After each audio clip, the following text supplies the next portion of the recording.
ያንተን ታሪክ ይጠቅማል እውነት ነው ብሎ ሌላው ያስተማረ እየጠናበት አንተ ትተኛለህ። የግዕዝ ፍልስፍናና የጽሁፍ ችሎታው በጣም እጅግ ከፍ አድርጎ ብዙ እርባታና ብዙ የአረፍተ ነገር ግስ አጻጻፍ ሰዋሰው የፈጠሩባት ነው። የጻፏቸው መጽሐፍት እኮ የሚነግሩን ጀርመኖች እኮ ናቸው፣ ፈረንሳዮች እኮ ናቸው። ሌላ ብቻ አይደለም፣ የሃይማኖት ብቻ አይደለም እኮ ደግሞ የጻፉት። ሳይንስ የምርምር መጽሐፍት፣ የስነ የኪነ ህንጻ መጽሐፍት እኮ ጽፈዋል። እኚህን አባት እስከዛ ድረስ አላወቅናቸውም። ምንጫችንን ማንነታችንን ጠብቁልን። አባ ጊዮርጊስ ዘጋስጫ ኢትዮጵያዊ ፈላስፋ፣ ኢትዮጵያዊ ጻድቅ፣ ኢትዮጵያዊ ተመራማሪ፣ በጣም ሪፋይንድ የሆነ ስኮላር፣ በጣም ልዩ የሆኑ አባት ናቸው። ሰላም ጤና ይስጥልኝ የተወደዳችሁ ተመልካቾቻችን፣ ለመሰንበታችኋል። ዛሬ የምንገኘው በዚህ በዋሽንግተን ዲሲ በደብረ ኃይል ቅዱስ ገብርኤል ካቴድራል ነው።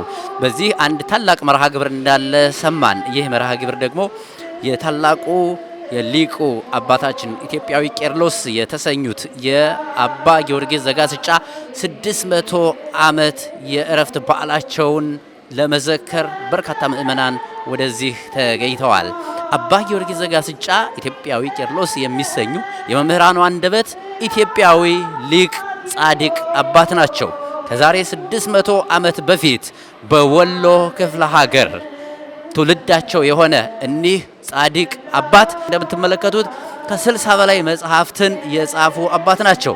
መጽሐፈ ምስጢር፣ መጽሐፈ አርጋኖን፣ ደግሞስ ሰዓታቱ የአባ ጊዮርጊስ ዘጋስጫ የእጅ ስራዎች ናቸው። በስነ ጽሁፍ ለኢትዮጵያ ኦርቶዶክስ ተዋሕዶ ቤተክርስቲያን ያበረከቱት አስተዋጽኦ እጅግ የጎላ ነው። እነዚህን የመሳሰሉ መጽሐፍትና ሌሎች ስራዎቻቸው ዛሬ በዚህ መርሃ ግብር ይዘከራሉ። እኛም በመርሃ ግብሩ ተገኝተናል።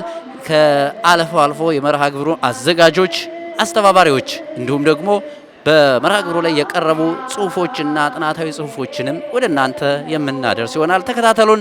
መልካም ቆይታ ይሁንላችሁ። አባ ጊዮርጊስ ዘጋስጫ ኢትዮጵያዊው ሊቅ ከ600 ዓመት በኋላ በዋሽንግተን ዲሲ እና አካባቢው ሊዘከሩ ውለዋል። መልካም ጊዜ ይሁንላችሁ።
የእመቤታችን ጣዕሟ፣ ፍቅሯ፣ ርኅራኄዋ፣ እናትነቷ በማሰብ አባ ጊዮርጊስ ይችን መጽሐፍ በመዝሙረ ዳዊት አውታረ ባለ የተጠሩት አርጋኖን ተብለው እንደተጠሩ ይናገራሉ። እና አባ ጊዮርጊስ ሊቁ አባ ጊዮርጊስ መጽሐፍ ስለ እመቤታችን ብለው አንድ ጊዜ ጸጋው ስለተጸረሰ በዚህ መጽሐፍ ላይ እመቤታችን አባ ጊዮርጊስ አንድ ተአምር አድርገዋል። ገና ሲደርስ ሆተ ብርሃንን እንዚራ ስብሐትና መሰንቆ መዝሙር የምትለው መጽሐፍ ደርሰው ሶስተኛው መጽሐፍ ላይ አርጋኖን ላይ ሲደርሱ ዝም ብለው የጻፏት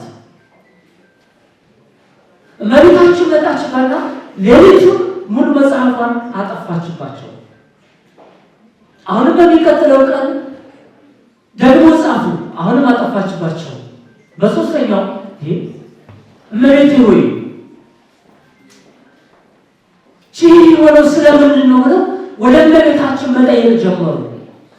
ሳታስፈቅድኝ ለምን ጣፍ ካለችው እኔ እኮ አንድ ጊዜ ፈቀድሽልኝ መስሎኝ ነው እኮ ያመካነው እንግዳማ ፈቀድልኝ ካንቺ ፈቃድማ ወዴት እወጣለሁ ብለው ጠይቋል። ፈቅጄልሃለሁ ሳያሳንሱ ሳይጨምሩ ሳይቀንሱ እንደዚህ አድርገው ሙሉ በመጽሐፏ ገጽ ሙሉ ማለት ነው መጀመሪያው አድርገው የጻፏት የእመቤታችን ድንቅ ተአምርም ከመጀመሪያው እንደተገለጸባት መጽሐፍ ነች። በዚህ ቻርጋና ውስጥ ማለት ነው መጽሐፍ ውስጥ የሰባት ቀናት ልክ እንደ ውዳሴ ማርያም የሰኞ የማክሰኞ ብሎ እስከ እሑድ ድረስ አለ። በሰባቱም ቀን ከሰኞ ጀምሮ አስታነቡ የራሱ የሆነ ሰኞ የሚገለጽበት አለ። ማክሰኞም የራሱ የሆነ አለው። ረቡዕም ሐሙስም ዓርብም በዚህ መንገድ መጽሐፏን አባ ጊዮርጊስ አርጋኖ ጽፏታል። ይህች መጽሐፍ አርጋኖን አባ ጊዮርጊስ ከደረሷት በኋላ ሳሟት። እመቤታችን መጽሐፏ ተቀብላ ስማት እንደ ውዳሴ እንደ ቅዳሴ አድርጌ ተቀብዬልሃለሁ ብላ እመቤታችን በዚህ መጽሐፍ ላይ ቃል ኪዳን ገብታላቸዋለች። አባ ጊዮርጊስ ዘጋስጫን አሁን ላይ ትውልዱ በደንብ እንደው ያውቃቸዋል፣ ተረድቷቸዋል፣ ስራዎቻቸውን ይጠቀማቸዋል ማለት እንችላለን። እንግዲህ እንደምናውቀው የቤተክርስቲያን ውስጥ ያው በጣም የሚታወቁ ናቸው። በአገልግሎቱም ሰፊ አገልግሎት የሚሰጥ ድርሰት ያላቸው አባት ናቸው። ግን ትውልዱ የሚያውቃቸው አይመስለኝም። ነገሩ ችግሩ ያለው ኢትዮጵያውያን ሊቃውንት ይልቅ ወደ ኢትዮጵያውያን ጻድቃን ነው ምእመኑ የሚያዘነብለው ማለት ነው። ጻድቃኑ ጋር ነው በአብዛኛው ብዙ ስራ የተሰራው ጻድቃኑ ላይ ነው። አቡነ ተክለ ሃይማኖት፣ አቡነ መንፈስ ቅዱስ እንዲህ በኢትዮጵያውያን ምድር በተለይ ብዙ ጽድቅን ስራን የሰሩ አባቶች አሉ። ወደ ጻድቃኑ ህዝቡ የሚያዘነብለው እንጂ ወደ ሊቃውንቱ አላዘነበለም። የሊቃውንቱ ትምህርት ወደ ሊቃውንቱ ደርሷል፣ ለምእመኑ ግን አልደረሰም። ስለዚህ ያን የሚገባውን ቦታ ሰጣቸው። የጽድቅ ስራቸውንም አልተገነዘበም ህዝቡ። ሊቅ መሆናቸው ብቻ ነው እንጂ ጽድቅን ሰርተዋለሁ በሊቃውንትነታቸው ውስጥ ምን አይነት ጽድቅ ሰሩ የምንና ህይወታቸው የሚለው ብዙ ስላልተነገረትና በእውቀት ላይ ብቻ የተገደበና አዋቂዎች ብቻ የሚያውቋቸው ስለሆነ ያንን ነው አናገኛቸው። በቤተክርስቲያን ውስጥ ብዙ ትውልድ የሚያውቃቸው አይመስለኝም። አሁን ትውልድ ግን ምናልባት አባ ጊዮርጊስ ዘጋስጫ ማን ናቸው? እንደው በተለይ በመምህራን ከአንደበታቸው አይጠፉም። በሚያስተምሩበት ወቅት አባ ጊዮርጊስ ዘጋስጫን ይጠቅሷቸዋል። በጣም በርካታ መጽሐፍት ተጽፈዋል። ከ60 በላይ መጽሐፍትን ጽፈዋል። አንድ መምህር አንተም በትምህርት ላይ ብዙ ጊዜ ስትጠቅሳቸው ሰማለሁና አባ ጊዮርጊስ ዘጋስጫ ለኢትዮጵያ ኦርቶዶክስ ተዋሕዶ ቤተክርስቲያን ምን ማለት ናቸው? ማን ናቸው? እንግዲህ አባ ጊዮርጊስ ዘጋስጫ የምናስበው በመጀመሪያ ደረጃ ለትውልዱ አርአያ ናቸው። ሮል ሞዴል እንደምንለው አንደኛ ከውድቀት የተነሱ ናቸው። የቅዱስ ያሬድን ታሪክ የአባ ጊዮርጊስ ዘጋስጫ አብዛኛውን ዘመናቸውን በኢየሱስ ገዳም ሐይቅ እስጢፋኖስ ማለት ያሳለፉት በመፍጨት ነው። ስዕላቸውን የምታየው ወፍጮ ሲፈጩ ነው። እመቤታችን አልቅሰው፣ ምክንያቱም ያስቧቸው እንደነበር ትምህርት እንደማይገባቸው ምንም የማይዘልቃቸው ሰው ቢማሩ የትም የማይደርሱ ወደ ቤተሰባቸው ሁላ መልሷቸዋል። ታሪካቸው እንደሚናገረው አይደለ። ስለዚህ ይሄ ወድቆ መነሳትን ለትውልዱ የሚያስተምሩ አንድ እሱ ነው። የወድቅ ልክ አሁን ፈያታዊ ዜማን እንደምናስበው ሁሉ ወድቆ ለንስሐ እንደምናስበው ወድቆ አንድ ሰው ወድቆ ወደ ታች ሄዶ በትህትና ከታዘዘ እግዚአብሔር እውቀት እንደሚገልጽ አንድ የምናውቅባቸው ናቸው። ሁለተኛ አባ ጊዮርጊስ ዘጋስጫ አዋቂ ብቻ አይደሉም። በድርሰት ማንም የሚስተካከላቸው የለም። ከቅዱስ ያሬድ ቀጥሎ ከነ ቅዱስ ቄርሎስ ቀጥሎ በቃ የሚታወቁ ናቸው። ከነሱ ደረጃ የጻፏቸው እንደገና ምስጢር አገላለጻቸው ከነሱ ደረጃ እንደውም አንዱ የተወሰነ ጠቅሳለሁ እዚህ ላይ በኋላ ላይ እና በዛ ድረስ እውቀታቸው ከዛ ግን ቄርሎስ ይባላሉ። ከዛም ደግሞ የሚደንቀው ጻድቅም ናቸው። የምንናን ህይወት ኖረዋል። ሁለተኛ መሐንዲስ ናቸው። ገዳም መስርተዋል። ገዳማዊ ናቸው። ያበንጦስ ጸጋ አለባቸው። እንደገና ደግሞ ሰማዕት ናቸው። በንጉሳ ነው ታስረዋል። ብዙ ጊዜ ከነገስታቱ ጋር አልስማማ እያሉ ምክንያቱም በመገሰጽ ስለሆኑ ከነገስታቱ ጋር አልስማማ እያሉ ያስተማሯቸው ልጆች እና አፄ ናዖድ የነበሩት ልጆች በነገረ ሰሪ ማለት በተለይ በደብተራ ኦሪት የሚባሉት ቤተ ክህነቱ አካባቢ ያሉት ካህናት ነገረ ሰሪነት ታስረዋል። ስለዚህ ሰማዕት ናቸው። አይ ይሄን ሁሉ አስተሳስቦ የሚይዝ ጻድቅ አታገኘም ብዙ ጊዜ ማለት ነው። ይሄን ሁሉ ግን ይዘዋል። ግን እኛ በአብዛኛው ትኩረታችን ወደ እንትን ስለሆነ ወደዚህ ወደ ጻድቃኑ ወደ ጸሎቱ ወደ ምነናው ስለሆነ ለነኚህ ሊቃውንት ለሆኑት የምነና ህይወታቸውን እንረሳለን ማለት ነው። ስለዚህ ያንን ነው የማስበው ማለት ነው። ስለ ኢትዮጵያ ቤተክርስቲያን እስትንፋስ ናቸው።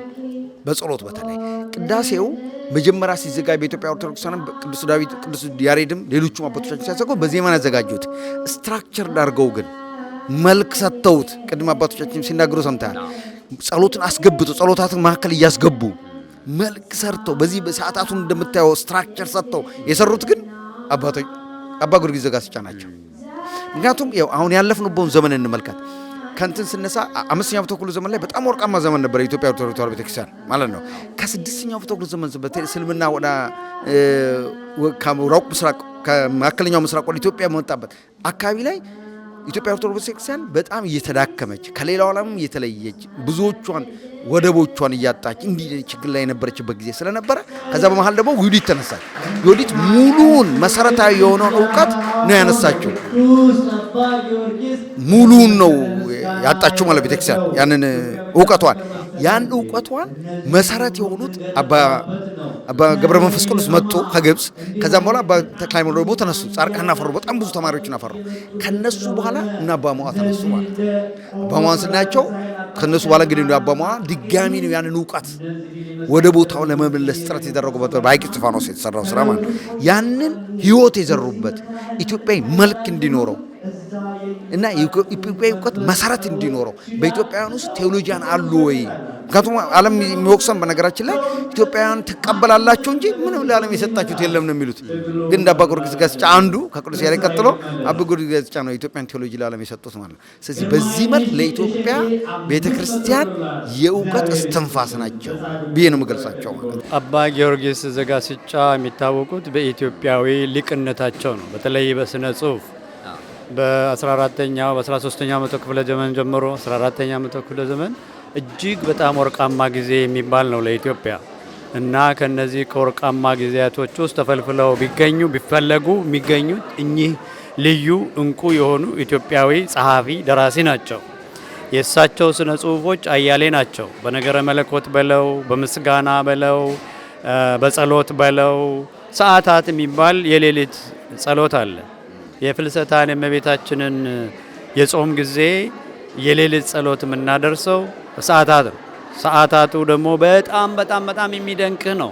ቅዱስ ቅዱስ እያለ እግዚአብሔርን የሚያመሰግን የእግዚአብሔርን ድንቅ ስራዎች ከላይ ከሰማይ ከምድር ደመናን አቁረህ ወደ ላይ ለውጠህ አትንነህ ዝናብ አድርገህ ታመጣዋለህ ይላል። ቤቱ የእሳት መረግድ የሆነ በምስጋና የሞላ እያለ የተደረሰበት የሚመሰገን በጣም በጣም በጣም ልዩ ምስጋና ነው እና የማያነሳቸው ቅዱሳን የለም። ንኢን እመቤታችን ደግሞ ንኢ እያሉ ከነቢያት ከቅዱሳን ከጻድቃን ጋራ ምን የትኛውን አንስቼ የትኛውን ነው እምተወው? እና ሙሉ በሙሉ እኚህ ልዩ እንቁ ኢትዮጵያዊ ጻድቅ ደራሲ ፈላስፋም ጭምር ልዩ ልዩ ስጦታ ናቸው ለኢትዮጵያ ኦርቶዶክስ ተዋሕዶ ቤተክርስቲያን። ለቤተክርስቲያን ብቻ አይደለም ለኢትዮጵያ ታሪክ ጭምር እና ልዩ አባት ናቸው። እጅግ ልዩ አባት።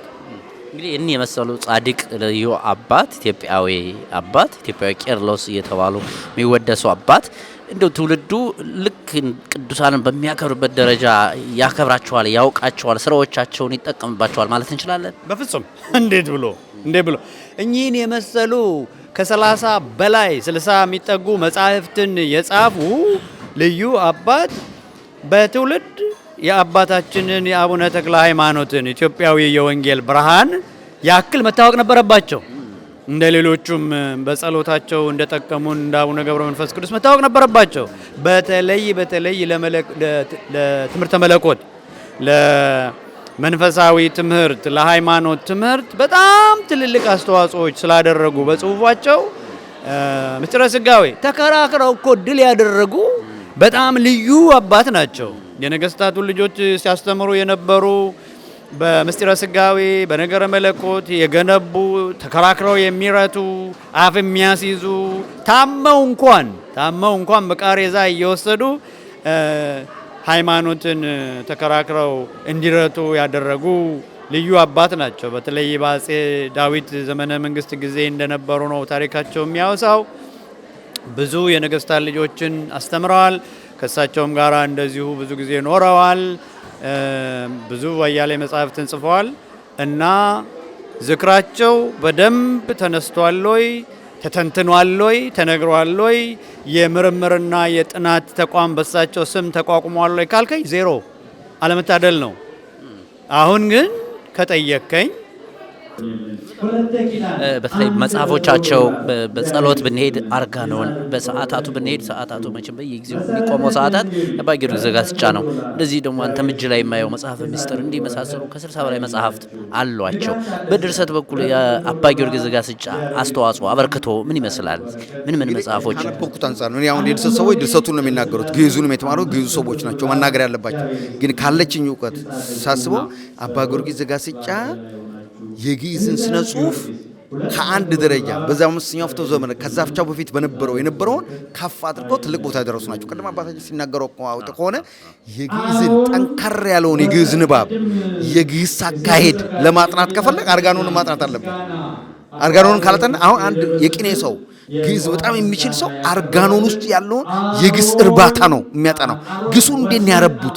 አባ ጊዮርጊስ ዘጋስጫ አዳዲስ የግዕዝ ግሶችን አዳዲስ የግዕዝ አባባሎችን፣ ተርሞችን፣ ትንታኔዎችን አስቀምጠዋል በጸሎታቸው ውስጥ ማለት በጽሁፋቸው ውስጥ። ስለዚህ አሁን ግዕዝ ውስጥ የሌሉ ከዛ ፊት የሌሉ አዲስ እርባታዎችን ታገኛለህ ማለት አባ ጊዮርጊስ ዘጋስጫ ውስጥ። ስለዚህ አሁን አንድ ሰው የግዕዝ ሰው ሲባል አርጋኖን ሄዳ አጥና ይባላል። ግዕዝ ምናምን በደንብ አርጋኖን አጥና ይባላል። አርጋኖን አጥንቶ ይመጣል። አርጋኖን አጥንቶ በደንብ ሰተት አድርጎ ያ የግስ እርባታ የገባው ሰው ምን ይባላል? በቃ የግዕዝ ሊቅ ነው እንደማለት ነው። በዛ ይደርሳል። ቅኔውም እየሰለጠለት ይሄዳል ማለት ነው። አባ ጊዮርጊስ ያን አለው። ጌታቸው ኃይሌ ፕሮፌሰር ጌታቸው ኃይሌ ነፍሳቸውን ይማርና ይሄን ተናግረዋል። የግዕዝን የፍልስፍና የግዕዝ ፍልስፍናና የጽሁፍ ችሎታውን በጣም እጅግ ከፍ አድርጎ ብዙ እርባታና ብዙ የአረፍተ ነገር ግስ አጻጻፍ ሰዋሰው የፈጠሩ አባት ናቸው። አዲስ ሰዋሰው የፈጠሩ ናቸው። አዲስ ሰዋሰው እንዲፈጠር ያደረጉ ናቸው። ሌላው ደግሞ ማወቅ ያለብን የኢትዮጵያ ኦርቶዶክስ ተዋሕዶ ቤተክርስቲያን ትርጓሜ ትልሙን ያስቀመጡበት አሁን መጽሐፈ ሰዓታት ይሄን ለምሳሌ አሁን መጽሐፈ ምስጢርን ብናየው እዚህ ውስጥ በሌሎች የትርጓሜ አባቶች በቄርሎስ፣ በአትናቴዎስ፣ በሌሎቹ ጎርጎሪዮስ ዘእንዝናዙ፣ ጎርጎሪዮስ ዘእንዚናዙ ውስጥ ያልታዩ ማንም ያላየው መንገድ መጽሐፍ ቅዱስን ተርጉመውታል። በደንብ አድርገው። አሁን ለምሳሌ አንዷን ብቻ ለመጥቀስ በነገራችን መጽሐፍ ሰዓታት 30 ገጽ ምዕራፍ ነው ያለው። 30ውን ለምሳሌ ከ30ዎቹ አምስቱ ምዕራፍ ወይም 6ቱ ምዕራፍ ሰሞነ ሕማማትን ብቻ የሚመለከቱ ናቸው። የሆሳዕና አለ፣ የሰኞ አለ፣ የማክሰኞ አለ፣ የረቡዕ አለ፣ የሐሙስ አለ፣ የዓርብ አለ፣ እንደገና የቅዳሜ አለ። ከዛ ደግሞ ከቅዳሜ በኋላ እንትን ደግሞ የፋሲካ አለ። ከቅዳሜ ፋሲካ በኋላ ሰኞ ደግሞ አለ፣ ረቡዕ፣ ሐሙስ እንደዛ ብሎ የሚሄድ ንባብ አላቸው። ብዙ አልተጠቀምንበትም። አሁን ብናየው አሁን ግብረ ሕማማቱ ላይ አስገብቶት ከሆነ አላውቅም። ግብረ ሕማማቱ ላይ ብዙ አልተጠቀምበትም። እነኚህ ንባባትን ግን አዘጋጅተዋል። ሌላው ቢቀር አንዱ በጣም ወደ መጽሐፈ ምስጢር እመለሳለሁ። አንዱ ካህናት ቤት ለቤት ሲሄዱ ምን ይጸልዩ የሚል እንዳይቸገሩ ቤት ለቤት የሚል ጸሎት አዘጋጅተዋል። አያው አንድ ቤት ቢሄድ አንዱ የሆነ ነገር ይጸልያል፣ አንዱ የሆነ ነገር ይጸልያል። አንዱ ያንን ግን ስትራክቸር አድርገው ይሄን ለምእመናን ጸልይ፣ ጸሎቱን እንዲደምድም ብለው ያንን ስትራክቸር አድርገው አውትላይኑን ሰርተው እንደገና ደግሞ ኮንቴንቱን ማስገብተው ያስቀጥሉባት ናቸው። አየው ይሄም ነው ሐዋርያዊ አገልግሎት እንዲሳለጥ ማለት ነው። አየው አሁን እኛ ቤተክርስቲያን ለምሳሌ ገብተን ጠዋት ቤተክርስቲያን ቆይ ዛሬ ምን እንጸልይ አይባልም። ታነሳለህ፣ ካሌንደሩን ታያለህ፣ ቃጥሩን ትቆርጣለህ። በቃ አባ ጊዮርጊስ ያሉት ይሄንን ነው፣ ቅዱስ ያሬድ ይሄንን ነው፣ ብድግ አድርጎ ወደ መጸለይ ቦታ መሄድ ነው። ስኬጁል መስራት ይጠበቅብናል። ያንን ሰርተዋል። ሁለተኛ ደግሞ የኢትዮጵያ ኦርቶዶክስ ተዋሕዶ ቤተክርስቲያን ልዩ ትርጓሜ እንዳላትም አሳይቶ አንድ ለምሳሌ አሁን መጽሐፈ ምስጢር ላይ እዚህ መጽሐፈ ምስጢር ላይ የሚነገር ቃል አለ። ስለ ሰው ልጅ ከላይ አንድ ቦታ ላይ ሲናገሩ ስለ እንትን እንደሚናገሩ ስለ ትብስት ማለት ነው፣ ስለ መውረድ ሲናገሩ እንደዚህ ይላል። ዳግመኛም የሰው ልጅ አሳልፎ ለሚሰጥበት ለዚያ ሰው ወዮለት አለ ብሎ ራሱን ሰው አለ ብሎ ይተረጉማል። አሁን በዚህ መልክ የተረጎመ ማንም የለም። አይ የሰው ልጅ ለሚሄድበት ለዛ ሰው ብሎ በይሁዳስ ካኮ ሲያሳግናል። ከእንደገናም የሰው ልጅ እንደጻፈ ሄዳል አለ። ሁለተኛም ስለ እርገቱ የሰው ልጅ ቀድሞ ወደ ነበርበት ሲያርግ ታዩታላችሁ አለ። ዳግመኛም ከሰማይ ከወረደው ከሰው ልጅ በቀር ወደ ሰማይ ወጣ የለም አለ። ከሰማይ ላልወረደ ለስጋ የመለኮትን መውረድ ሲቆጥር አታይምን ይላሉ። የመለኮት መውረድ ለሰውነት እንደተቆጠረ እንዲሁ መለኮት በስጋ መከራዎች የማይነካ ሲሆን የትፍስት የሕማማት ቁጥር ለመለኮት ተቆጠረለት። ይሄው ልዩ እንትን ነው። ትፍስት ግን ገና በሰማይ አልተቀመጠችም ከመለኮቱ ጋር ያዛምዳት ዘንድ ይህን ተናገረ እንጂ ገና አላረገም። ሳያርግ ወደ ሰማይ ወጣ የለም አለ። ከሰማይ ከወረደው በስተቀር ለትፍስት የመለኮትን ሀብት ገንዘብ አደረገ ብሎ አሁን በእንደዚህ አይነት መልካየው የኢትዮጵያ ኦርቶዶክስ ተዋሕዶ ቤተክርስቲያን ትርጓሜ ውስጥ የምታያቸው እነኚህ ልዩ የሆኖችን አገላለጾች የፈጠሩ የወለዱ አባ ጊዮርጊስ ዘጋስጫ ናቸው። መሰረቱ ቅዱስ ያሬድ ቢሆን የወለዱ በተለየ መንገድ እንዲታይ አድርጎ የሰሩ አባ ጊዮርጊስ ናቸው። ስለዚህ ህይወቷ ናቸው ቤተክርስቲያኗ። ግን ማንም አያውቃቸው። በቃ ወሎ እዛ ገዳማቸው ላይ ተቀምጠዋል። ሁሉም ሰው ቀደም አባታችን እንዳሉት ሁሉም ለምሳሌ ሰዓታት ቋሚ ተብሎ እንጀራ ይበላል። ሰው ሰዓታት አስተማሪ ተብሎ እንጀራ ይበላል። ግን አባ ጊዮርጊስ ትዝ ብለውትም አቆንሳቸውን የሚዘክርም የለም። አይን ለማየት የሚቸገር ይመስለኛል ሰው። ደግሞ ኢትዮጵያ ያው የታሪክ ገበያ ነች፣ መዲና ነች እና በጣም ብዙ ቅዱሳን ብዙ ታሪክ ስላለ አንዱ ችግር ይሄ ይመስለኛል። ሌላው ነጥሎ አለማውጣት ችግር ነው። ይህንን የሚያክል ሀብት የምትመነዝረው ሀብት እንዴ! ስለኚህ ሰው እኮ የጻፏቸው መጽሐፍት እኮ የሚነግሩን ጀርመኖች እኮ ናቸው፣ ፈረንሳዮች እኮ ናቸው። ሌላ ብቻ አይደለም፣ የሃይማኖት ብቻ አይደለም እኮ ደግሞ የጻፉት ሳይንስ፣ የምርምር መጽሐፍት፣ የኪነ ህንፃ መጽሐፍት እኮ ጽፈዋል።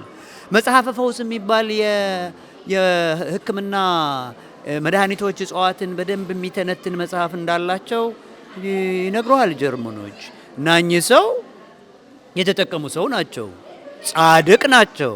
በእመቤታችን በቅድስት ድንግል ማርያም መልጃ የእውቀት ጽዋ የተጎነጩ ልዩ አባት ናቸው። የጻፏቸውን ጽሑፎች ሁሉ እነ መጽሐፈ ምስጢርን እነ እንዚራ ስብሐትን ሁሉንም ስታያቸው እጅግ አርጋኖን ያየኸው ነው። ጸሎት እንዴት እንደቀመሙት መዝሙረ ዳዊትንም እንደዚሁ የእመቤታችንን በእመቤታችን ስም አድርገው የደረሱ የሚደንቁ ስራዎችን ሰርተዋል። ለምንድን ነው በዚህ ደረጃ ስማቸው ስራቸው ያልገነነው? ጊዜ ገቢር ለእግዚአብሔር እግዚአብሔር ስራን የሚሰራበት ሁልጊዜ መሳሪያ አድርጎ የሚጠቀምበት ቦታና ጊዜ ሰዎች አሉ። ማህበረ ቅዱሳን በዚህ በጣም ይመሰገናል። በየቦታው ያሉትን የኢትዮጵያ እንቁ ታሪኮች ፈልፍሎ አውጥቶ ለዓለም ለትውልድ በማስተዋወቅ ደረጃ ነምበር 1 ተጠቃሽ ነው። ይህንን በሙሉ ልብ መመስከር እንችላለን። ስማ ጽድቅ ይመስለኛል የመጀመሪያው በጽሁፍ ማህበረ ቅዱሳን ትውልዱን ኒው ጄኔሬሽን ሪች ማድረግ የጀመረው። ከዛ በኋላ ደግሞ ሀመር የሚባል መጽሔት ነበረ። ከዛ በኋላ ደግሞ ቴሌቪዥን መጥተዋል እና በዚህ ደረጃ የተደራጀ የኮሚኒኬሽን አካል ያለው ተቋም ይህንን ስራ ለመስራት በጊዜም በቦታም እግዚአብሔር አስነሳው ብዬ አምናለሁ። መቼም ይህን ልከለከል አልችልም። ስሜ ሳራ ብሩክ ይባላል። እንግዲህ ዛሬ የተገናኘ ነው በዚህ በአባ ጊዮርጊስ ዘጋስጫ 600ኛ ዓመት የእረፍት በዓላቸውን እያከበራችሁ ነው የምትገኙት እና ምን አነሳሳችሁ ይህንን በዓል በተለይ ደግሞ ጻድቁ አባታችን አባ ጊዮርጊስ ዘጋስጫ በእንዲህ መልክ እንዲታወሱ እንዲዘከሩ ማሰባችሁ ለምን ይሆን? ያው እንግዲህ አባ ጊዮርጊስ ዘጋስጫ ለኢትዮጵያ ኦርቶዶክስ ሃይማኖት ብዙ ያደረጉና ብዙ ያልተነገረላቸው ናቸው እና ይሄንን እኛ ልናዘጋጅ ያሰብነው የኢትዮጵያ ኦርቶዶክስ ሃይማኖት ብዙ ስላደረጉ አባ ጊዮርጊስ ዘጋስጫ በዓለም እንዲታወቁ ለኢትዮጵያ ኦርቶዶክስ እንዲያውቀውና እንዲማር ነው። ያው 600ኛም ዓመት ስለሆነ ያንን በማሳወቅ በዚህ ተነሳስተን የኢትዮጵያ ኦርቶዶክስ ሃይማኖት ያው ለኛ ለ12ታችን የኮሚቴ በዓል አድርጎ ሲፈቅድልን በዚህ አካባቢ ያሉት በዲሲ፣ በሜሪላንድ፣ በቨርጂኒያ ስለ አባ ጊዮርጊስ ዘጋስጫ እንዲያውቁ በማለት ይሄንን አዘጋጅተናል። እንዴት ይመስላል? እስኪ እንዴት ነው ያከበራችሁ ያላችሁት? በርካታ ሰው ጋብዛችሁ የተለያዩ መርሃ ግብሮች እየቀረቡ ነው እያየን ያለን ነውና በምን ሁኔታ ነው እያከበራችሁት ያላችሁት? እሳቸው ኢትዮጵያዊ ጻድቅ ናቸው። በጣም የምንኮራባቸው አባት ናቸው። ከ60 በላይ መጽሐፍ የደረሱ ናቸው እና በዚህ ደረጃ አሁን በቅርብ ነው እንጂ እየታወቁ ያሉ አባት አይደሉም እና እዚህ አሁን እኛ ያለነው ማህበር አለን፣ የአባ ጊዮርጊስ ዘጋስጫ ማህበር አለን። ማህበሩ የልማት ኮሚቴ አለው እና አሁን እሱን ፈንድሬዚንግ ለማድረግ ነው ገዳሙን ለማቋቋም የሆነ ቋሚ የሆነ ገቢ እንዲኖረው ነው ገዳሙ። ምክንያቱም በረሃ ነው ያለው፣ ብዙም ክርስቲያኖች የሉም። መለኮሳቱ ገዳማቱን የሚረዱበት ቋሚ ገቢ እንዲኖራቸው ነው ፈንድሬዚንግ በ600ኛ ዓመታቸው ማለት ነው ለማሰባሰብ የተገኘ ነው። እስኪ አንቺ አባ ጊዮርጊስ ዘጋስጫ እንዴት ነው የምታስታውሻቸው? አባ ጊዮርጊስ ዘጋስጫ ሲባሉ ምንድነው ወደ አእምሮሽ የሚመጣው? እንግዲህ አባ ጊዮርጊስ ዘጋስጫ ብዙ መጽሐፎች ጽፈዋል፣ ብዙ ነገር። እኔ ዋናው የአርጋኖ መጽሐፍ መቼስ በማነብበት ጊዜ ሕይወቴን የለወጠ መጽሐፍ ብዬ የማምነው ነው። ገና የሰኞን ስትጀምር ራሱ ስታነበው በህይወት ሁሉ ሙሉ ደስታን የሚያስገኝ መጽሐፍ ነውና እሱ በጣም ከምወዳቸው መጽሐፎች አንዱ ሲሆን እሱን ነው አርጋኖ መጽሐፍ። መቼስ ኦርቶዶክስ ሃይማኖት የሚያምን በሙሉ ይሄን መጽሐፍ ያውቃል። ይሄንን መጽሐፍ ካልጋቸው ጎን አድርገው እንደ ውዳሴ ማርያም እንዲያነቡት ለሰው ሁሉ መናገር ፈልጋለሁ። አንቺ እንደ ምእመን አባ ጊዮርጊስ ዘጋስጫ ሲባል ምንድነው ወደ ህሊናሽ የሚመጣው? በምን እንደምታስታውሻቸው? አባ ጊዮርጊስን እኔ ማስታውሳቸው በሰዓታት በአርጋኖን በደንብ እኔ እሳቸውን መጀመሪያ ሳቃቸው በአርጋኖን ነው። የእውነት በቃ የእመቤታችን ፍቅር እንዲገባን እመቤታችን እንድንወድ የሚያደርግ ትልቅ መጽሐፍ ነውና እኔ እሳቸው ማቀው በሰዓታቱና በመጽሐፍ አርጋኖን ነው። እንደው ከ600 ዓመት በኋላ በዚህ መልክ አባ ጊዮርጊስ ዘጋስጫን መዘከር ምን ስሜት አለው? እናንተስ ምን አነሳሳችሁ? እኛ በእውነቱ እግዚአብሔር በሚያውቀው ምን እንዳነሳሳንም አናውቀውም። በጣም በጥቂት ቁጥር ነው የጀመርነው ማህበሩን ስንጀምር። አሁን ግን ከ140 በላይ ማህበርተኛ አለን። በፊት ስናደርግ የነበረው ያው ማህበር ለነሱ ምግብ ለአልባሳት የምንልካው ነገር ነበረ፣ ጀስት በትንሽ ነገር ማለት ነው። ከዛ ግን በቃ የእግዚአብሔር ስራ እሳቸውን በደንብ እንዲታወቁ እዛም ደግሞ ኢትዮጵያ አሁን ጠቅላላ አመቱን የእሳቸው የ600ኛ ዓመት እየተከበረ ነው የረፍት ባላቸው አሁን በዛው እዚህም ደግሞ ፈንድሬዚንግ እንድናረግ በዛውም ለህዝቡ ዲኤምቪ አካባቢ ያለው የኢትዮጵያ ኦርቶዶክስ ተዋሕዶ እምነት ተከታዮች ጠቅላላ አባ ጊዮርጊስን በደንብ እንዲያውቋቸው ስለ ጻፉት መጽሐፍ ስለማንነታቸው በደንብ እንዲያውቁ ነው እንግዲህ ይሄ ያነሳሳን ማለት ነው። ትውልዱ በተለይ በዚህ ወቅት በአሁኑ ጊዜ አባ ጊዮርጊስ ዘጋስጫን ያውቃቸዋል ብለሽ ታስባለሽ? አይመስለኝም። ብዙ ሰው የሚያውቃቸው አይመስለኝም። ምክንያቱም ስለሳቸው ብዙ አልተነገረም። ብዙ ጽፈዋል፣ ብዙ አርገዋል። ግን የኢትዮጵያ ኦርቶዶክስ ሃይማኖትም አይ ቲንክ ትንሽ ደከም ብሎበታል። ስለ አባ ጊዮርጊስ ዘጋስጫ አላስተማሩም ብዬ እንደው ስናገር ብደፍርም እንደዛ ብዬ ነው ማየው። ስለዚህ አሁን ወደፊት እኛም በኢትዮጵያ ውስጥም በጣም ብዙ እንቅስቃሴ ስላለ ይሄ ነገር ሰውን ያስተምረዋል ብለን እናምናለን። ለዚህም ነው ማህበር አዘጋጅተን ይሄንን የደገስ ነው። ይሄ ሁሉ ሰው መጥቶ እንድንሆን ያደረገና በዚህ ሰዓት ለመጣ ሰው በሙሉ ላመሰግን ፈልጋለሁ። ምንድነው አላማው? አሁን ይሄን ማረግበር ማዘጋጀታችሁ የአባ ጊዮርጊስ ዘጋስጫና ስራዎቻቸው ለትውልዱ ለምእመኑ ከመታወቁ ባሻገር ምን አላማ አለው? እንግዲህ ያው ወደፊት ስለሳቸው ቦታቸውንም ሰዎች ሄዶ እንዲያዩ ለሰሩት ስራ ገዳሙ እንዲታይ 600 ዓመት የቆየ ገዳም መቼስ መታወቅ አለበት፣ መታደስ አለበት። እዛ አካባቢ ላለው ሕዝብ ብቻ ሳይሆን ለዓለም ለማሳወቅና ሰውም እየሄደ እንዲያይና እኔም እግዚአብሔርን የምጠይቀው እሱም ቦታ ሄጄ ለማየት ልጆቼን ባለቤቴን ይዤ ለበረከት መሄድ እፈልጋለሁ። እንግዲህ ያ ነው የሁላችን ሀሳብና ስለ አባ ጊዮርጊስ ዘጋስጫ ለማስተማር ሕዝቡን ለማሳወቅ ነው። ምን መልእክት አለሽ ለሌሎቹ?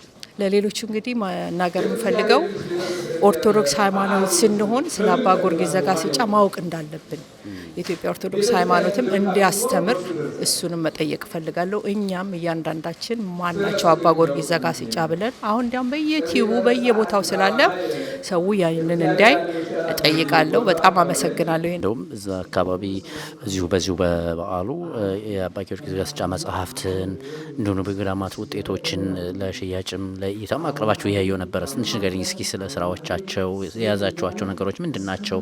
ሰውስ የሚያገኘው ነገር ምንድን ነው? እዛ አካባቢ አዎ እንግዲህ አሁን በብዛት ይዘን የመጣ ነው የእሳቸው የጻፉትን መጽሐፍቶችን ናቸው። በብዛት እንዲያውም ተሽጠው አልቀዋል በአሁን ሰዓት ማለት ነው። እግዚአብሔር ይመስገን። ሌላው ይዘን የመጣ ነው እዛ ገዳም የሚኖሩት መነኮሳቶቹ የሚሰሩት ፎጣዎች አሉ፣ ጋቢዎች አሉ፣ ነጠላዎች አሉ እዛው ባለን ማሽን የሚሰራ እና እሱን አቅርበናል። እሱም እየተሸጠ ነው። እዛ በሚመረተው ደግሞ ቀሚስ እንደዚህ ዝም ብሎ ብረቅርቅ ያሉና ጀስት ቀሚሶች እነሱንም አዘጋጅተን እሱም ለሽያጭ አቅርበናል። ስዕላቶች አሉ፣ የእሳቸው መጽሐፎቻቸው አሉ። እነዚህን አቅርበናል።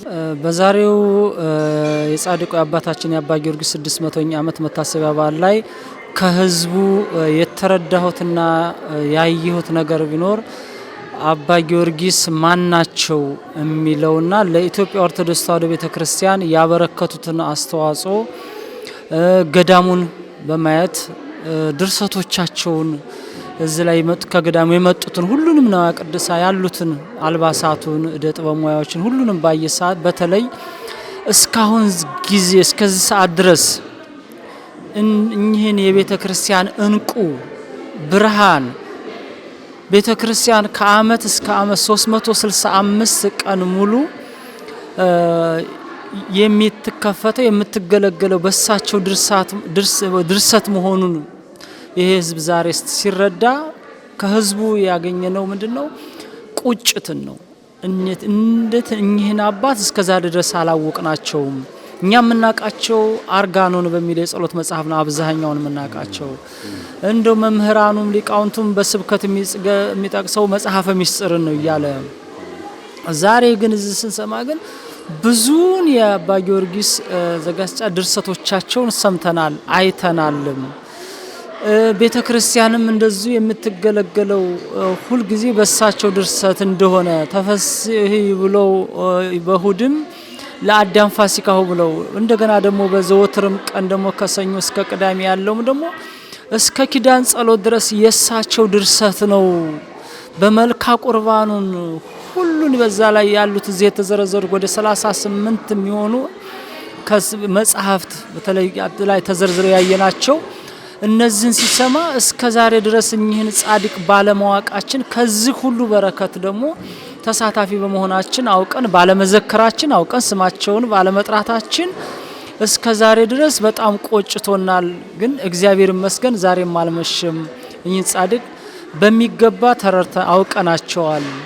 ከዚህ በኋላ እኚህን የቤተ ክርስቲያን ብርሃን የሆኑትን አባ ጊዮርጊስን እናስባቸዋለን፣ እንዘክራቸዋለን። ወርሃዊ በዓላቸውንም በየሰባትም እናስባለን። ገዳሙንም ደግሞ እዛ ሰሜን አሜሪካ ላይ ካለው ማህበር ጋር ሆነን አብረን እንረዳለን በሚል በቁጭት ቃላት ሁሉም ሰው እየገለጸ ደስ ብሎት እንደሄደ ነው በዛሬው መርሃ ግብር ላይ የተረዳሁትና የተገነዘብኩት ማለት ነው። ዛሬ ራሱ በዚህ ትልቅ መርሃ ግብር እኔ በርካታ ሊቃውንትን ጠብቄ ነበር፣ አላገኘንም እና ሊቃውንቱ ምን ነካቸው? አባ ጊዮርጊስ ዘጋስጫን ለትውልዱ ላለማስተዋወቅ ለመዘከር ለምንድን ነው የማይነሳሱት? በሳቸው ግን ከአንደበታቸው አይጠፉም፣ ሲያስተምሩ ሲናገሩ ሰማለውና ለምን ነው መሰለኝ በእውቀት የሚያገለግለው ስንት ነው? አንዱ እኔ ሊቃውንትን ለመተቸት አይደለም፣ በእውቀት የሚያገለግል ስንቱ ነው?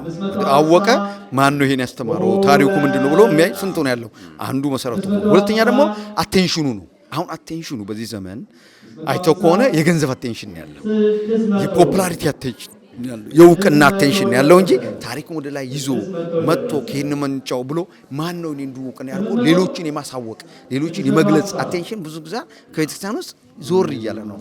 የንግድ አይነት ስሜት ነው ያለው። አየህ፣ የንግድ አይነት ስሜት የት ጋር ቢሄድ ነው? ለምሳሌ አንድ ሰው ቅዱስ ያሬድ ላይ የተዘጋጀ በዓል ላይ ሄጄ በዓሉን ስለ ቅዱስ ያሬድ ብናገር ነው የሚሻለኝ ወይስ አንድ አጥቢያ ሄጄ ማህሌት ቆሜ የተወሰነ አበል ቢከፈለኝ ነው የሚሻለው? እኔ አሁን ሊቃውንቱን ለመተቸት አይደለም፣ ሜንታሊቲ ይሄ ያው አሳሰቡ ሺፍት ስላደረገ ነው ትልቅ ችግር የሆነው ማለት ነው እንጂ እንደዛ ቢሆን ኖሮ እኮ እንደውም ጸጋውን እንዲገልጽላቸው ቅዱስ ያሬድ ደቀ መዛሙርት ሁሉ ጊዜ ቅዱስ ያሬድን ምን ያደርጉት ይገባ ነበር? ሊዘክሩት ይገባ ነበር። አባታችን ብለው ሊዘክሩት ይገባ፣ ትምህርቱን የበለጠ ሚስጥሩን የበለጠ እንዲገልጥላቸው፣ ህይወታቸውም እንዲስተካከል፣ ዜማ ብቻ ሆኖ እንዳይቀር፣ ትምህርት ብቻ ሆኖ ትርጓሜ ብቻ ሆኖ እንዳይቀር፣ ደረቅ ሆኖ እንዳይቀር ያንን ማድረግ የነበረባቸው ደቀ መዛሙርቱ ናቸው። እና የአቴንሽን ጉዳይ ነው። ለምን ነው ምእመኑ ተሰባስበው አባታችንን እናስባለን ሲሉ ሊቃውንቱ የት ሄዱ ብሎ መጠየቅ ተገቢ ነው። እነሱ መልሰን የምንጠይቀው እነሱ እንጀራ የበላችሁትን ያሰባችሁትን የቀረጻችሁ እዚህ ቦታ ያደረሳችሁን ይህንን ሊቅ በምንድን ነው የምታስተውሉት? በምን ነው የምታስታውሱት? ነው እንዴት ነው የምትዘክሩት?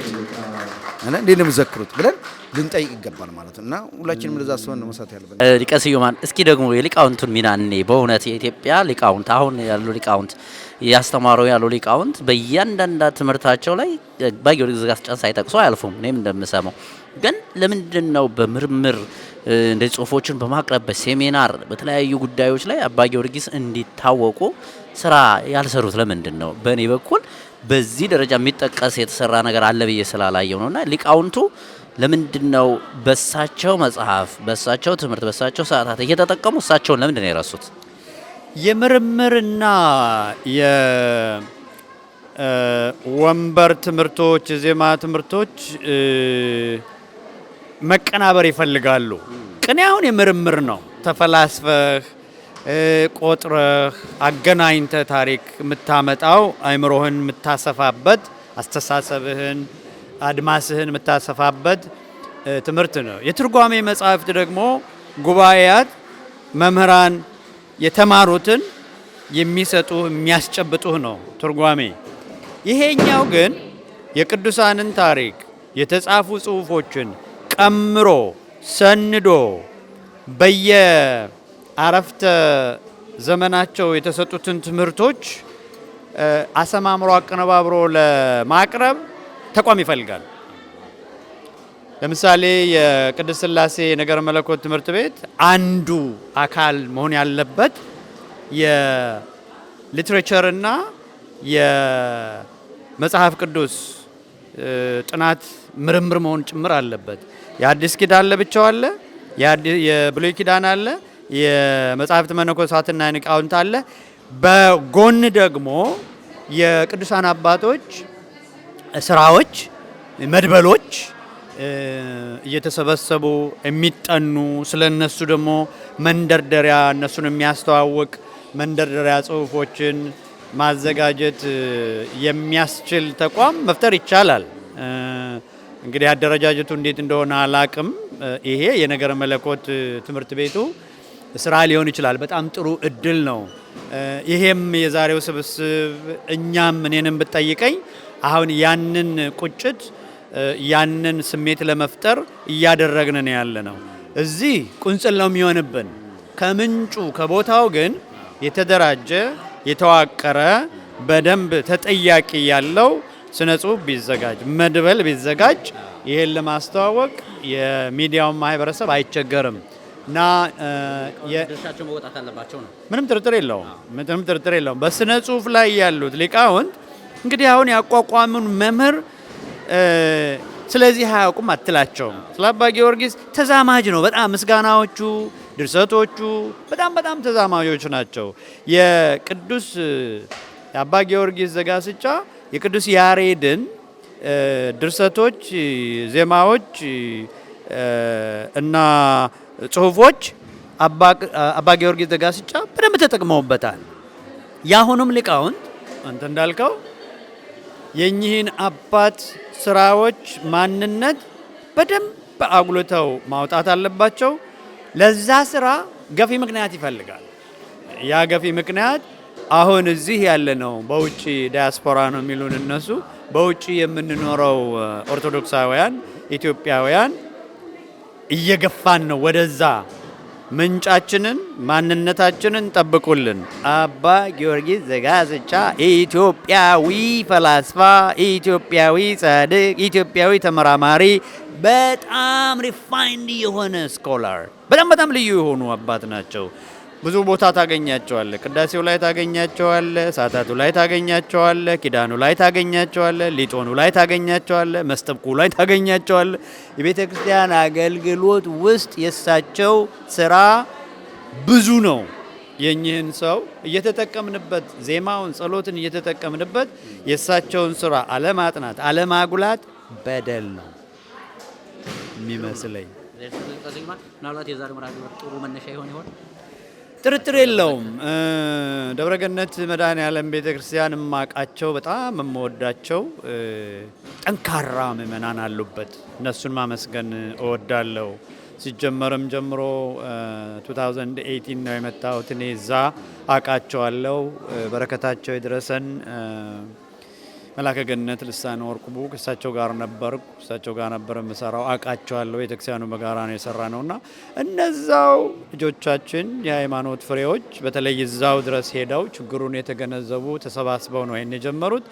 እግዚአብሔር ምክንያት ይፈልጋል ያልኩ ለዚህ ነው። የተወሰኑ እህቶች እዛ ሄደው አዩ። ይሄንን ቁጭት እዚህ አምተው አጋቡት ለሌሎችም እህቶች እና ተሰባስበው አሁን በጣም የሚደንቅ ስራ ነው የሰሩት እና የዛሬው የሚመሰገን ነው፣ የሚያኮራ ነው። በኢትዮጵያዊ ኦርቶዶክስ ምእመናን ትኮራለ። የተሰደደውን ህዝብ መንፈስ ቅዱስ እንዲህ እያነሳሳ ሀገር ውስጥ ግን ስራ ማስራ ከሆነ ችግር አለ። የቤተ ክህነት አባቶችን ቀና ብዬ ወደ ላይ ልናገር አልደፍርም፣ ግን እንደ ልጅነት እወቅሳለሁ። ይህንን የሚያክል ታሪክ እና ይህንን የሚያክል ገዳም በቱሪዝምም ውሰደው። የቤተ ክርስቲያኒቱ እኮ ገቢ ነበረ። ታዲያስ በስነ ጽሁፍ ውሰደው። ይህንን እኮ በየታሪኩ በደንብ ቅድም አነሳን እኮ በኪነ ህንፃ አለን፣ በስነ ፈለክ አለን፣ ምናልባትም ኢንቫይሮንመንት ጭምር ይኖርበት ይሆናል። በፍልስፍና ውሰደው፣ ከዛ ደግሞ በሕክምና ውሰደው። እንዴ ይህን የመሰለ ወርቅ እጅ ላይ ቁጭ ብሎ እንዴት ትተኛበታለህ? ይህንን አይን ገልጦ ማየት ነው። እኔ መመክረው አንድ ታስክ ፎርስ ይቋቋምና እስቲ ይታይ ጉዳዩ። የተገነጠለ ግን ጥልቄጥም እንዲሆን አያስፈልግም። ልማቱም ስራውም በቤተ ክህነት ልማት ኮሚሽን ምንድነው የሚሰራው? እነዚህን እኮ ይመለከተዋል አይደለም እንዴ?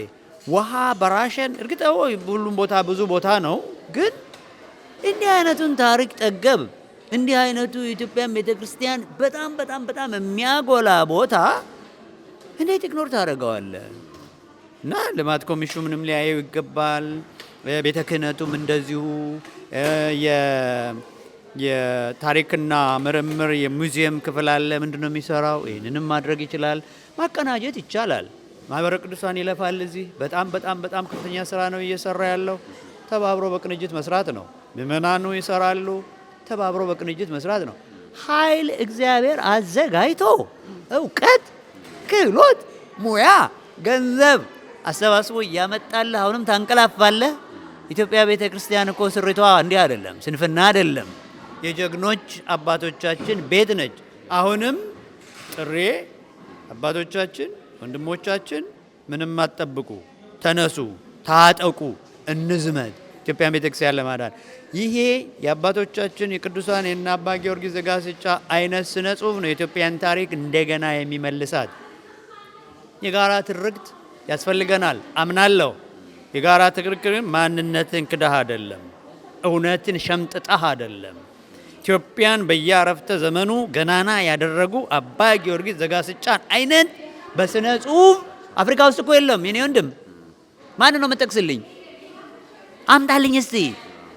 ኢትዮጵያ ከኮሎኒያሊዝም ነፃ በማውጣት ብቻ አይደለም እኮ የሚነገርላት። እኔም አለኝ እኮ የቤተክርስቲያን ታሪክ። ይህንንማ ይወቀው። ይህን ክጄ የጋራ ታሪክ፣ ይሄም የጋራ ታሪክህ ነው። በ14ኛው መቶ ክፍለ ዘመን አምጣልኝ። ሌላውን አልክድም። ይኖር ይሆናል፣ ያልገባኝ ያላየሁት ይኖራል። ለእኔ ግን ይሄ እንዴ ነጩ እየመሰከረልህ የነጭ አባዜ አይደለም የያዘን። ነጭ ሲመሰክር አይደለም አፕሮቭ የምታደርገው። ጀርመኖች እኮ አስተማሪ ሆነው መጥተዋል። የግዕዝ ጥቅሙን እኮ አውቀው አስተርጉሞታል። አምቦርግ እኮ ትምህርት ቤት ከፍተዋል እኮ የኢትዮጵያ ጥናት ምርምር። ታዲያ ምንድን ነው የምትጠብቀው? ያንተን ታሪክ ይጠቅማል እውነት ነው ብሎ ሌላው እያስተማረ እየጠናበት አንተ ትተኛለህ። አንተ ሌላ አፕሩቫል ትፈልጋለህ። እና ይሄንን እንዴት እናርገው? አልመሸም። ይመካከሩበት፣ ስራ ይሰራ። አቅም አለ፣ ፍላጎት አለ፣ ኃይል አለ። አምላክ ትርዳን። አምላክ ይጨመርበት።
የተወደዳችሁ ተመልካቾቻችን ስትከታተሉት እንደቆያችሁት እንግዲህ ዛሬ የታላቁ አባታችን የሊቁ ቅዱሱ አባ ጊዮርጊስ ዘጋስጫ የ600ኛ ዓመት የረፍት በዓላቸውን ምክንያት በማድረግ በዚህ በሰሜን አሜሪካ በስማቸው የተቋቋመው ማህበር ያዘጋጀው መርሃ ግብር ይህንን ምስል ነበረ። እነዚህ ከኋላ የምታዩቸው የማህበሩ አባላት ይህንን የመሰለ ፕሮግራም አዘጋጅተው በርካታ ምእመናንም ፕሮግራሙን ተካፍለው አሁን አጠናቀዋል። በዛሬው መርሃ ግብር አባ ጊዮርጊስ ዘጋስጫ የኢትዮጵያዊው ሊቅ የአባ ጊዮርጊስ ዘጋስጫ ከ60 በላይ መጽሐፍቶቻቸው፣ ስራዎቻቸው በገዳሙ የተመረቱ ምርቶቻቸውና መጽሐፎቻቸውም ለእይታም ለሽያጭም ቀርበው ነበረ። መርሃ ግብሩ እጅግ የተሳካ ነበረ። ከየመሃሉ እንግዲህ ይህንን መርሃ ግብር የተሳተፉትንም ያዘጋጁትንም ወደ እናንተ ሀሳባቸውን እንዳካፍሉ አድርገናል። እስካሁን ስለተከታተላችሁ እናመሰግናለን። አባ ጊዮርጊስ ዘጋስጫ ኢትዮጵያዊውን ሊቅና ቅዱስ እንድናስታውሳቸው ትውልዱ እንዲያውቃቸው ያደረጉትን የሰሩትን ያስተባበሩትን ከልብ እናመሰግናለን። እናንተም የተከታተላችሁትን እናመሰግናለን። በሌላ መርሃ ግብር በሌላ ጊዜ እስከምንገናኝ ጤና ይስጥልኝ።